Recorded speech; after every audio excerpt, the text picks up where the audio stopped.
গরম গরম চপ কে কে খাবে চলে আসো বাড়িতে। আজকে ভাবলাম গরম গরম চপ, সব দিন তো মুড়ি খাবারে কিছু না কিছু করি, তো আজকে ভাবলাম একটু বাড়িতে চপের আলু দিয়ে চপ করি। হাই নমস্কার বন্ধুরা, সবাই কেমন আছো? আশা করি সবাই ভালো আছো আর সুস্থ আছো। আমিও তোমাদের ভালোবাসা অনেক অনেক ভালো আছি আর সুস্থ আছি। আমার চ্যানেলের নতুন আরও একটা ভিডিওতে তোমাদের অনেক অনেক স্বাগত। দেখো আমি একটা পেয়ারা অর্ধেক খেয়েছি, অর্ধেক নিয়ে বসে আছি আর এত গরম লাগছে, মানে এখন শরৎকাল, গরমকালকে হার মানিয়ে দিয়েছে। মা একটা পেয়ারা পেয়েছিল, কোথা থেকে এসে দিয়ে গেছে। তো আমার পেয়ারা, আমি লাভার, পেয়ারা খাই প্রচুর, সেই কারণে পেয়ারাটা খেতে খেতেই ভাবলাম একটু ক্যামেরার সামনে যাই, তাই ক্যামেরার সামনে চলে গেলাম। আর পেয়ারাটা খুব সুন্দর টেস্টও ছিল। আর আমার বর বাড়ি এসছে, কিন্তু আমার বর আমার সামনে বসে মোবাইল দেখছে আর আমি পেয়ারা খাচ্ছি। পেয়ারা টেয়ারা খেয়ে সন্ধ্যা টন্ধা দিয়ে একেবারে রান্নাঘরে চলে এসেছি। দেখো এই যে পেপার থেকে আলু বের করছি, চপের আলু। কারণ স্কুলে তোমার যে দোকানে হয়েছিল, তো একটু বিক্রি কম হয়েছে, চপের আলু থেকে গেছিলো, বলেছিল এমনি চপের আলু খাবে। আমি ভাবলাম যেহেতু বেসন ঘোটা একটু বেড়েছে, সেই কারণে বেসনটা কেন বেকার নষ্ট হবে, বেসনটায় তো আর কিছু করা যাবে না, আলুটা না হয় খেয়ে নেওয়া গেল। সেই জন্য বেসনটা নিয়ে নিয়েছি, বাড়িতে অল্প একটু বেসন আছে, তেল আছে, ভাবলাম তেল যখন আছে আর তাহলে দুটো চপ ভেজে ফেলি। সব সময় তো আর হয়ে ওঠে না, মানে আলু থাকে, বেসন থাকে, তেল থাকে না, সেই কারণে সব সময় আর চপ ভেজে ওঠা হয় না। চপের জন্য একটু বেশি তেল না হলে চপ কোনো মতেই ভাজা যাবে না। তো আমি আলু আর বেসনটাকে আগে বাটিতে আর জামে করে নিয়ে নিলাম। এবারে বেসনটাকে আমি আর একটু শুকনো বেসন দিয়ে ভালো করে ঘুঁটে নেব, না হলে না খেতে ভালো লাগবে না।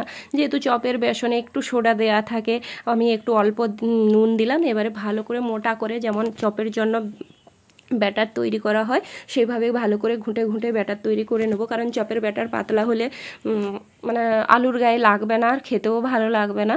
তো ভালো করে ব্যাটারটা আমি তৈরি করে নিয়েছি। দেখো দেখো এইভাবে একেবারে ঘনভাবে ব্যাটারটা তৈরি করেছি, মানে চপের যেভাবে ব্যাটার তৈরি করা হয়। এবারে চপের শেপটা আলু দিয়ে চপের যে শেপটা করে নিই গোল গোল করে। আমি তেমন পারি না, যেমন পারি মানে ঘরালো খাওয়ার পক্ষে আমি পারি। তো এই যে দেখো প্রথমে গোল করে হাতে ভালো করে করে নিলাম। অ্যাকচুয়ালি চামচ লাগে, আমি যেহেতু চামচ নিয়ে বসিনি, এইভাবে হাতে করে নিচ্ছি। দেখো চামচ দিয়ে করলে একটু ভালো হয়, তো আমি হাতেই করছি। বাড়িতে খাবো যেরকম হোক কোনো ব্যাপার নয়। এটা দোকানের হলে একটু আলাদা ব্যাপার ছিল, যেহেতু আমি চপ ভাজছি ভাবলাম আমার বন্ধুদের সঙ্গে একটু শেয়ার করি আমি কিভাবে চপ ভাজি, বা দোকানে কীরকম ভাজা হয়। এরকমই ভাজা হয়, একটু আলাদাভাবে ভাজা হয় আর একটু অল্প আলু দেওয়া হয়। আমি যেহেতু বাড়িতে খাবো তাই একটু বেশি বেশি আলু দিয়ে করছি। আর বেশি চপ কী হবে বাড়িতে। দেখো আমার সমস্ত চপের শেপগুলো দেওয়া হয়ে গেছে, মানে আলু শেপগুলো দিয়ে দিয়েছি। এবারে ভাজা শুরু করব। এখানে বেসনও ঘটা হয়ে গেছে, এখানে ব্যাটারও তৈরি হয়ে গেছে। এবারে তেল গরম করে নিয়েছি, ব্যাটারে করে আলুটা দিয়ে এইভাবে তুলে নিলাম। সব সময় বেসনটাকে নিচ থেকে তুলতে হবে যাতে করে বেসনটা ওঠে। আর দেখো কড়াইতেও দিয়ে দিচ্ছি, আর গরম হয়ে গেছে। আমি কড়াইতে একেবারে অল্প তেল দিয়েছি, তোমরা চেষ্টা করবে চপের আলু ভাজার সময় একটু বেশি তেল দেওয়ার। তাহলে কি হয়, মানে চপটা যে ফুলবে তার তো একটা জায়গা দরকার। আমার ফোলার মতো জায়গার দরকার নেই, যে নিচে বসে যায় ওটা বসে যাবে না যদি বেশি তেল থাকে। আমার বেশি তেল নেই তাই বসে গেছে। অ্যাকচুয়ালি চপ ভাজার জন্য একরকম 5টো তেল ঢালা উচিত, আমি তো ঢালিনি। হ্যাঁ বাড়িতে খাবো তাই কোনো ব্যাপার না। দেখো 3টা দিয়েছিলাম, খুব সুন্দর ভাজা হয়ে গেছে। দেখো বন্ধুরা লাল লাল করে ভাজা হয়ে গেছে। এবারে তুলে নেব। আর বাড়িতে যেহেতু খাবো একটু বেশি লাল লাল করে ভাজলাম। আর যেহেতু সোডাটা মানে বেসনটা আগে থেকে ঘোটা ছিল না, বেসন আগে থেকে যদি ঘোটা থাকে, সোডা দেওয়া থাকে বলে এরকম কালো হয়ে যায়। বাড়িতে খাবো কোনো ব্যাপার না। চলো আবার ছেড়ে দিই কীভাবে ছাড়ছি। দেখো এই যে বেসনটা দিয়ে দিলাম, বেসনের চপের আলু দিয়ে নিচ থেকে তুলবো একেবারে। আর যেহেতু বেসন একটু কম আছে বাড়িতে, সেরকম বেসন নেই, তাই একটু কম আমি তোলার চেষ্টা করছি। বেসনটা আমার বেশি খেতে ভালো লাগে না, যারা একটু বেশি পছন্দ করো তারা একটু বেশি বেসন দিয়ে ব্যাটারটা করো, খেতে ভালো লাগবে। এবারে চপগুলোকে এই দেখো উল্টে দেবো।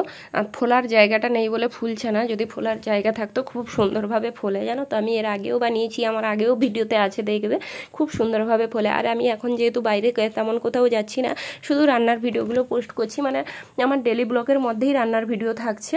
তো তোমরা সবাই দেখো, আশা করি ভালো লাগবে। দেখো আমার এইগুলো ভাজা হয়ে গেছে, তুলে নেব এবারে আর বাকিগুলো ভেজে নিয়ে তোমাদের সঙ্গে কথা বলছি। চলো, কারণ মেঘ উঠেছে অনেক, বৃষ্টি আসতে পারে, সেই কারণে যদি কারেন্ট চলে যায় তো আমার সমস্ত চপ ভাজা হয়ে গেছে, একটু ব্যাটার বেশি হয়ে গেছিলো বেসনের, তো একটা টমেটো কেটে ভাবলাম ভেজে নিই, কারণ তেলও আছে আর আমার টমেটোর বেসন দিয়ে খেতে না ভীষণ ভালো লাগে। মানে এমনিতে যদি বিকেলে কোনো মানে হয় না তো আরও ভালো লাগে। কি করব, মানুষ তো, মানুষের লোভের তো কোনো সীমা থাকে না, তাই না বন্ধুরা? তো সেই কারণে ভাজতে বসিয়ে দিয়েছি। তো ভাজা হয়ে যাক, আর ভাজা হয়ে গেলে তোমাদের সামনে আসছি। দেখো আমার চপও ভাজা হয়ে গেছে। কেমন লাগছে চপগুলো দেখতে বলো? মনে হচ্ছে যে বাড়িতে না দোকানে? একটু ছোট ছোট হয়েছে, বাড়িতে খাবো তাই ছোট ছোট করেছি। দোকানের হলে একটু বড় বড় করতে হয়, একটু বেসনটা বেশি দিতে হয়। এখানে টমেটোটা ভেজেছি, বেসন কুলাইনি বন্ধুরা। তো চলো আমি একটা টেস্ট করে দেখি কেমন হয়েছে। নিজে ভাজলাম, নিজের জিনিস খেতে কার না ভালো লাগে বলো? সবসময় তো তোমাদের দাদাভাইয়ের হাতের ভাজা খাই, তো তোমাদের দাদাভাই তো সবসময় ভেজে খাওয়াই, ভাবলাম আজকে নিজে একটু খাই। আর গরম ছিল, আমার মেয়ে চাইছিল কিন্তু গরম বলে খেতে পারছিল না, তাই নিজেও খাচ্ছিলাম, মেয়েকে একটু করে দিচ্ছিলাম। আর সত্যি খুবই সুন্দর হয়েছিল খেতে, মানে আমার মুখের ভাব দেখে বুঝতে পারছো। আর গরম যে কোনো তেলে ভাজা ভালো লাগে। আজকের ভিডিওটা এই পর্যন্ত, সবাই ভালো থেকো, সুস্থ থেকো, টাটা।